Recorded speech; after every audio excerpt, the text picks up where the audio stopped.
How's it going, guys and gals? This is Anthony, and welcome back to a new video where we're gonna do the review for Crown Jewel live from Riyadh, Saudi Arabia.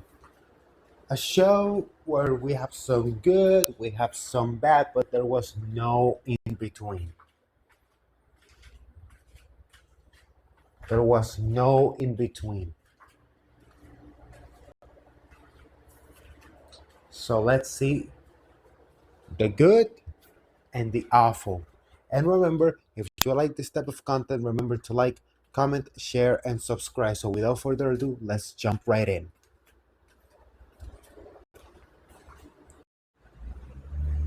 First up, first off, let's start with the OG Bloodline versus the Bloodline. Roman Reigns, Jimmy Uso, and in main event Jey Uso versus Solo Sikoa, Jacob Fatu, and Tama Tonga.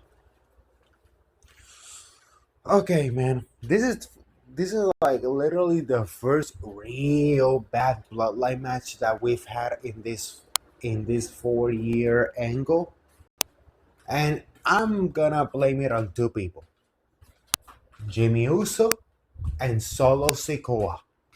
Jimmy Uso has not wrestled in 7 months, so I think there's a little bit of ring rust there. I think you need to put him more on the house shows and put him in a little bit of more of dark matches, and that ring rust will go away. So that's mostly because of injury time. But man, they're pushing Solo, and I'll keep saying it. He does not have the it factor. He needs to lose weight and get on a better physical condition to look like a credible top guy. Jacob Fatu lost weight. Jey Uso lost weight. And they got a better shape, and you see, Jay is a top guy now. Jacob Fatu will be a top baby face once he says, "Solo, I hate you." Do you know what I mean? And it's like, I don't understand why they keep pushing Solo. He doesn't have it. But anyways, let's jump right in. The new Bloodline made their entrance together, obviously. Roman and Jimmy made their entrance together, and obviously Jey Uso came separate, practically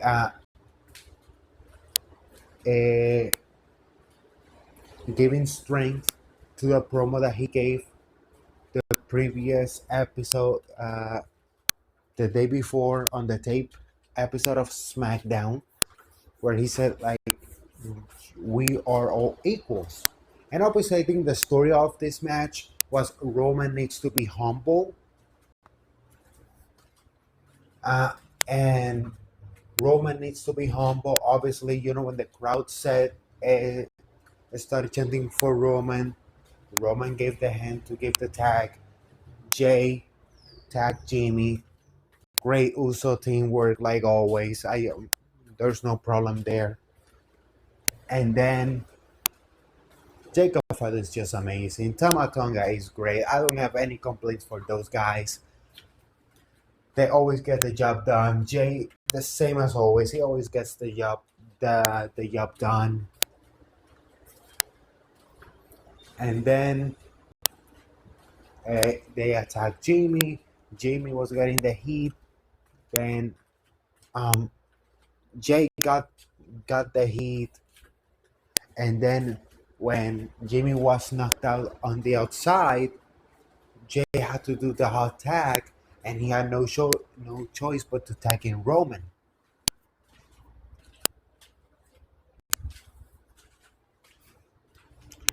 And when he gave the hot tag to Roman, that place exploded, which is so great.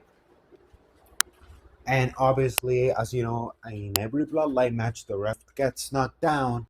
But if you really think about it, no, not many shenanigans happen here. I mean, Tama Tonga tried to get involved, trying to attack Jey Uso, but that was about it. Like, I thought there was gonna be more overbooking bullshit, but then when we fast forward to the finish, I mean, you could say that literally Solo Sikoa beat Roman Reigns clean. I mean, dude, not even Cody Rhodes beat Roman clean on WrestleMania 40. If you really look at it, because Cena gave Roman the FU, the attitude adjustment. Cena gave Roman on WrestleMania 40. But besides that, I think you could say the only guys that have beat him clean. I mean, not even Jay, because Jay last year gave Roman a low blow and then pin him. So, so literally, you could say since 2019, the only guy to really beat Roman Reigns clean is Solo Sikoa, and you gave a clean victory to the wrong guy. I mean, either Roman should have lost clean to Jay with no low blow, or against Cody with Cena not giving the AA to Roman. But besides that AA, I mean, Cody beat him clean, so you could say Cody kind of beat him clean. But again, that's besides the case because nobody cared what happened. So I kind of got this right, which I was pretty surprised by. Because I said that after the match, Sammy was going to make the save, and that's literally what happened. Sammy made the save, the OG Bloodline clean house, and then Solo Sikoa was all alone with Roman, Jamie, Jay, and Sammy. And Roman and Sammy were going to attack Solo at the same time. Roman was going to give him the spear. Sammy was going to give him the haluva kick. Solo got out of the way, and Sammy accidentally gave Roman the haluva kick. And then Jamie, as always, because he's such a moron, ever since he turned heel, his gimmick has been of a moron. That's why he'll always be the muddy janitor of the Usos. He's like, why did you hit him? I'm like, you moron, he was going to attack Solo, and he got out of the way. You were in front of the situation. I could understand if you weren't there, but you were right there, you stupid idiot. Like Jay was the only one with a brain in this whole situation, so that kind of pissed me off. But obviously, they had to do it because we need drama for War Games. So, I know, obviously, as I said it before, Roman needs to be humbled. So, guess what? He has to tell Sammy, I'm sorry. So, I think Roman has to apologize. So, we are building up. You see, this is what's so great about professional wrestling. You take simple things and you build up to them. This is what pro wrestling was built around 120 years ago. 120, 125 years ago. You take something so simple and you build up to it. So now we are building up for Roman to tell Sammy, I'm sorry. You see, when you're so over, you can take simple stuff and build up to it. And when you do it, people will pop. So I think that's going to be great. Sammy's reunion with the OG Bloodline. I think that's going to be awesome. And I think they are letting Heyman for Survivor Series, which I think is great. Leave Heyman for Survivor Series. I think he should be exclusive to reappear on Survivor Series. Do not bring him on Raw. Do not bring him on SmackDown. Fuck that. Bring him only at Survivor Series, because imagine that people are waiting for the OGs to get out for War Games, and then we hear, ladies and gentlemen, my name is Paul Heyman.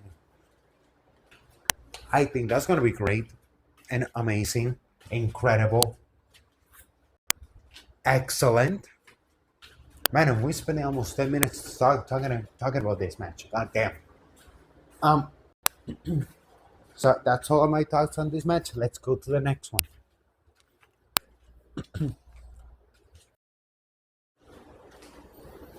Next up, we had the WWE Women's Tag Team Title match with representing Metaphor from NXT, Yakara Jackson and Lash Legend versus Piper Niven and Chelsea Green versus Damage Control, represented by Io Sky and Kairi Sane versus the tag team champions Bianca Belair and Jay Cargill. And this match was short, sweet, and fun, in my opinion, because in a way, everybody knew their role. You know what I mean? Everybody knew their role. You could see Yakara Jackson and Lash Legend, they knew their role. Let's showcase our abilities to a bigger audience to get a little bit more over. Chelsea Green was absolutely fantastic in this match. She knew that her role was let me be the ragdoll for the two babyface tag teams here, uh, aka Damage Control and Bianca and Jade. So, man, I love Chelsea Green, and I hope that if the rumors are true that they are gonna bring a women's mid-card title like the women's IC or women's US title, give it to Chelsea Green. She deserves it. Like, she needs to be rewarded for her great work ever since she came back at the 2023 Royal Rumble, please. Like, she needs to be rewarded, in my humble opinion.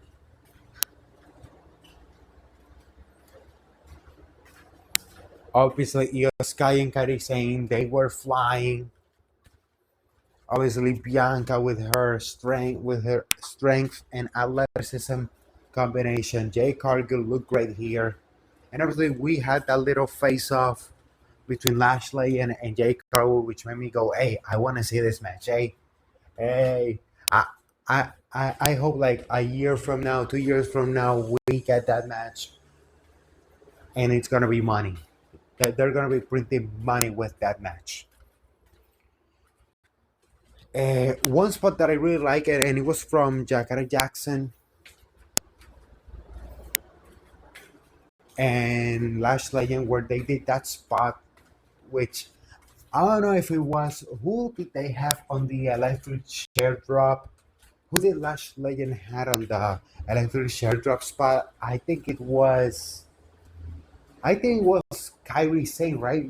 That they had on the electric chair spot, and then Lash launched her into Jakara Jackson. Jakara Jackson caught her in a power bomb. I thought that was such a creative and great spot. I thought that was great. And then obviously the little bit of comedy with Piper Niven when they were um Chelsea gave, I think, was it Jade that she gave the code breaker, and then Piper was gonna do the Vader bomb, and she got out of the way and put Chelsea on her place, and without noticing, Piper gives the Vader bomb to Chelsea, and she's like, "Oh my God, I'm so sorry. Are you okay?" Fantastic work from Piper Niven here. I, you see, when everybody knows their role in a match could be short, but it could be fun and great. So this was amazing. Go watch it, and let's see. As of right now, we had one bad, one good match. For the first ever Women's Crown Jewel Championship, the champion of champions, practically, right? So, WWE Women's Champion Nia Jax versus Women's World Champion Liv Morgan. Man, these two do not have any chemistry together. La, and I think it was mostly because when you have heel versus heel, like you need somebody to be a little bit more of a baby face dynamic on this match, which should have been Liv working a little bit more like a babyface, but both were using heel tactics, and I'm like, I understand both of you have to use tactics because you're both heels, but man, you're not Triple H in Kurango in Royal Rumble 2001, which for me is the greatest heel versus heel match of all time that I've ever watched, or or the Montreal Screwjob, which was heel versus heel, and You could say that it's the greatest heel versus heel match because of the ramifications that it had. But I mean, Nia Jax needs an excellent dance partner. She needs somebody that could carry the load of a match, and Liv Morgan is not that woman. And I'm not saying Liv is the wrestling shits. I like Liv Morgan, but Liv Morgan is no ring general. She also needs somebody that can carry the load of a match. And the problem is here, historically, the heel is the one that calls the match. Historically, unless you are an established star like a John Cena who's a babyface but is able to call the match. But when you know what I mean? When you have heel versus heel, then who the hell is gonna call the match? This is why I hated this match. I mean, when Tiffany Stratton got out and I heard TV time, I was like, yes, finally something interesting happening here.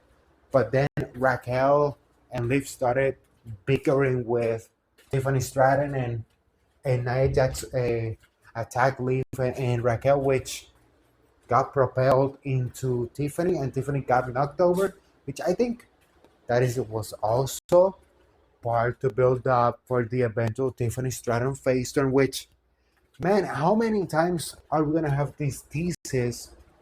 Because we know Tiffany's turning babyface. Like, I think that's the angle here. Like I don't see any way where Naya is the babyface in this situation, and I've been liking, the slow build up to Tiffany's face turn. But damn, like, what I'm trying to say is, how many times are you gonna use the same thing?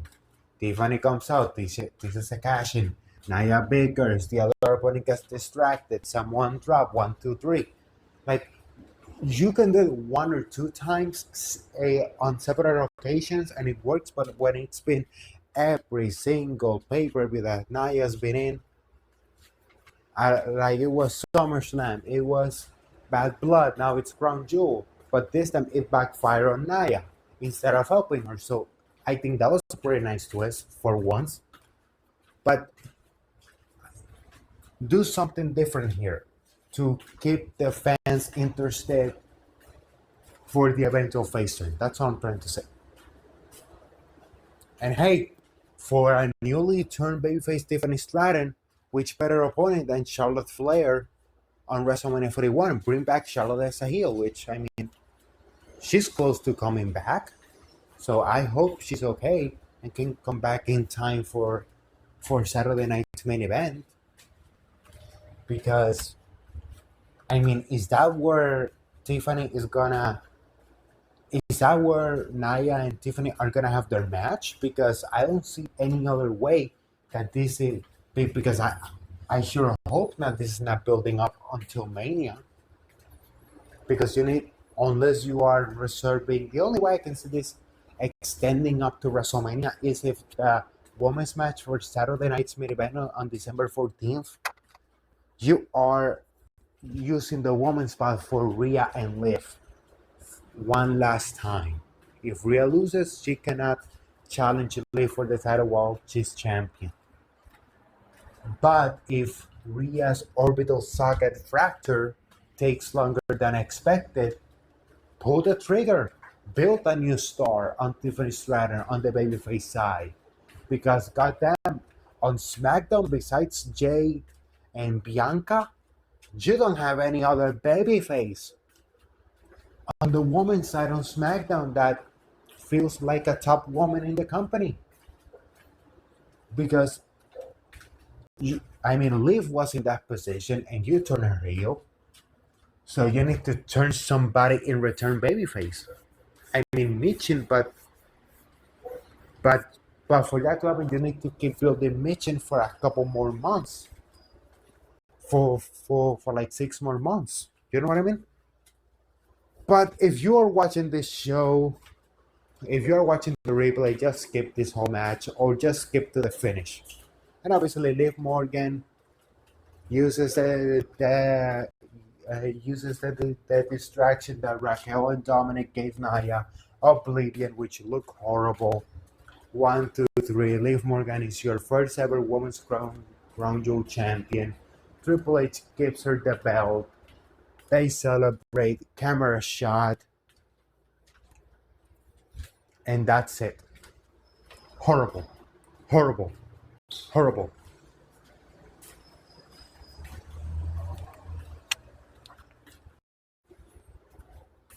And obviously, I think this one is going to be short and sweet because the bell never ran for this match.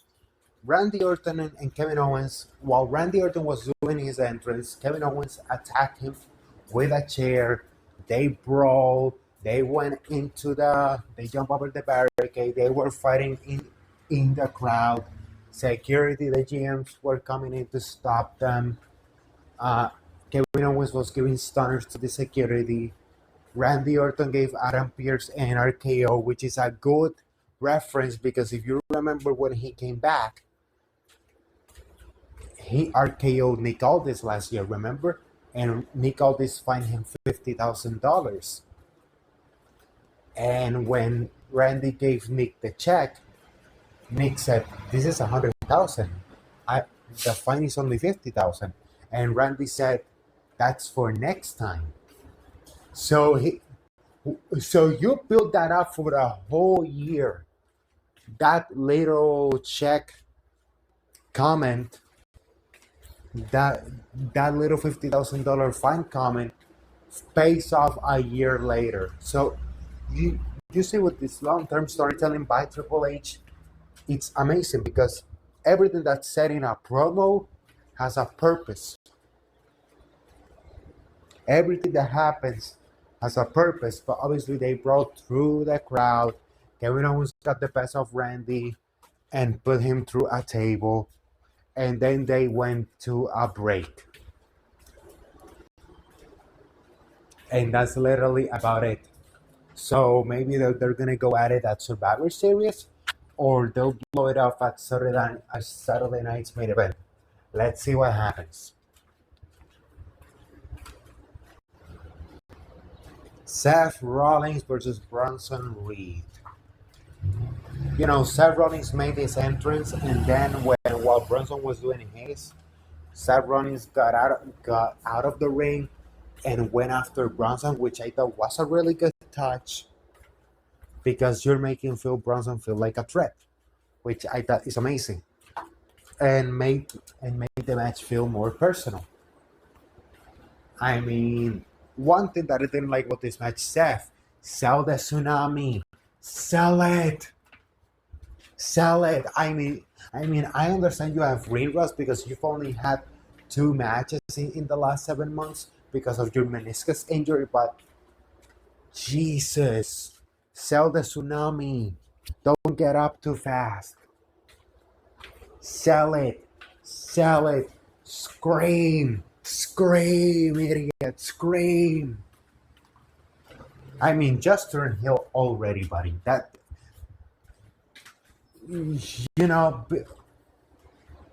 match was good. Seth was trying to fight from underneath. Bronson would cut him off. And then,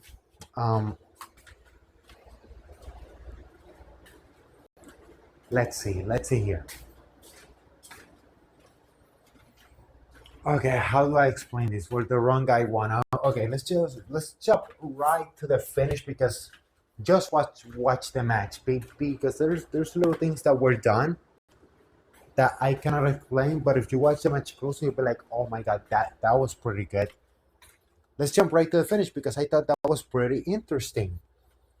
You see the finish, Bronson is gonna use the stairs to the steel stairs to attack Seth Rollins. Seth Rollins drop kicks him in the knee. Bronson falls down, hits his head with the stairs. Seth gives him the stomp on the stairs. Bronson Reed is bleeding. He puts him inside the ring. He gets to the top rope. A super stomp. 1, 2, 3. But then when Seth Rollins got out of the ring, Bronson Reed was already back up, meaning like you didn't do enough damage to put him down for good. And Bronson Reed kind of looked like the babyface here because he was telling Seth, "Come back in, let's fight more." And Seth Rollins, being the babyface, ran like a coward, which I know the long-term idea is to turn Seth heel. But Jesus Christ, man, what a way to make him, to have one of your top baby faces for now look like a dork and a geek. What the hell was this? Unless Seth Rollins goes heel and attacks CM Punk in the next couple of weeks, this would not make any sense. But yeah, I got matched by the finish because the wrong guy won. And obviously, you know. But at least the next 2 matches were worth it after going the horrible Liv and Nia Jax match.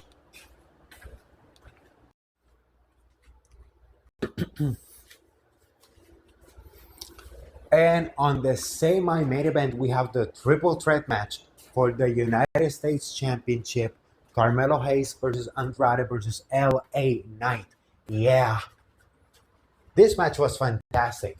And there were some spots here that I was, oh my God, this is great. For example, there was a spot where Andrade climbed to the top rope and the camera was focused on him, and it looked like that he was gonna give Carmelo Hayes a frog splash, but he decided, while pointing to Carmelo Hayes, do a moonsault to the outside to hit LA Knight, and I thought this is amazing. Andrade is so good. If only his in-ring ability was as great as his promos, this guy would have been multi-time world champion. It's the promos with Andrade that suck. That's the only thing. Everything else is amazing. And obviously Carmelo and Andrade took the heavy load of this match. They took the majority of the in-ring work in this match, which these two work great together. They are like peanut butter and jelly. They go great together. And obviously, LA will chime in and attack, which kind of look weird for a babyface to do that. But as we know, LA, even though he's a babyface, is more of an arrogant type of attitude babyface. So I understand that for his character, chiming in the middle of these two guys fighting worked. There was a botch where LA slipped on the ropes while trying to give the double elbow, the top rope double elbow. And another spot, which was with Andrade, man, the spots that Andrade did in this match were great. So, you know, when he gets to the top rope to do the moonsault and he falls on his feet and then does the standing moonsault, well, Carmelo Hayes was in one position, LNI was in the other. He went for a moonsault for Carmelo Hayes. Carmelo Hayes got out of the way. He fell on his feet and then gave the standing moonsault to LNI for a very close 2 count, which I thought was incredible. But yeah, the finish came in where like Carmelo Hayes and Andrade were fighting and they were countering moves of each other, and Andrade got knocked out of the ring, and LNA took advantage for the BFT 1, 2, 3. Very smart finish. I mean, watch this match. If any of you guys are here, go watch this match. This was incredible. I know that I'm talking way too short for this match because I think the story between these three ends here. So I don't feel any stuff to add except just watch this match. This was incredible. Incredible work by these three guys.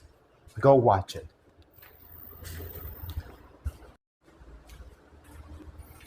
And the main event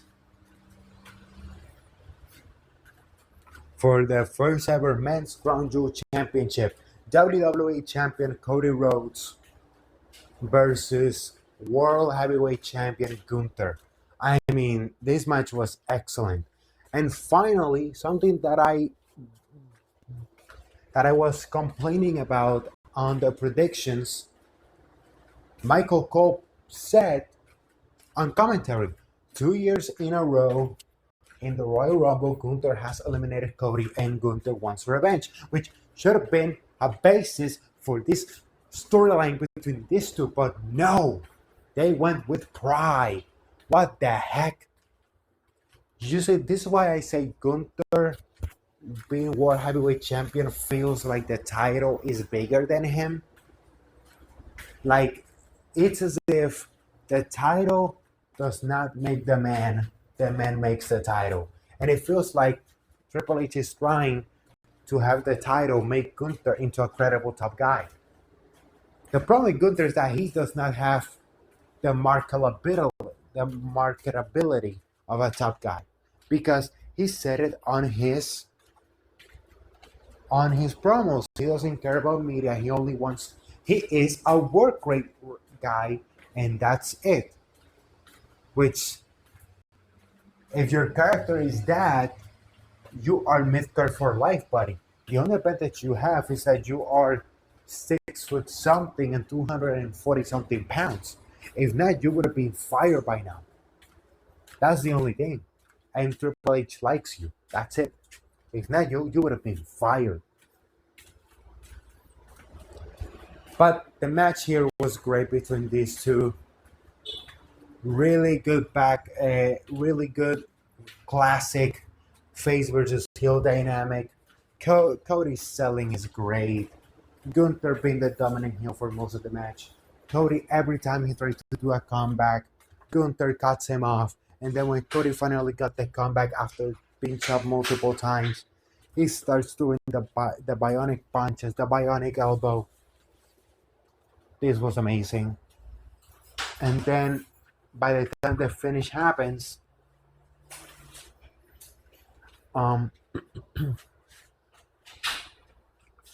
so the finish here was great. It was out of the Bret Hart playbook. Gunther puts Cody on the sleeper a second time. Cody is about to be phased out. And he gets near the turnbuckle. He climbs the turnbuckle, pushes himself backwards, pins Gunther 1, 2, 3. Cody is your first ever Men's Crown Jewel champion.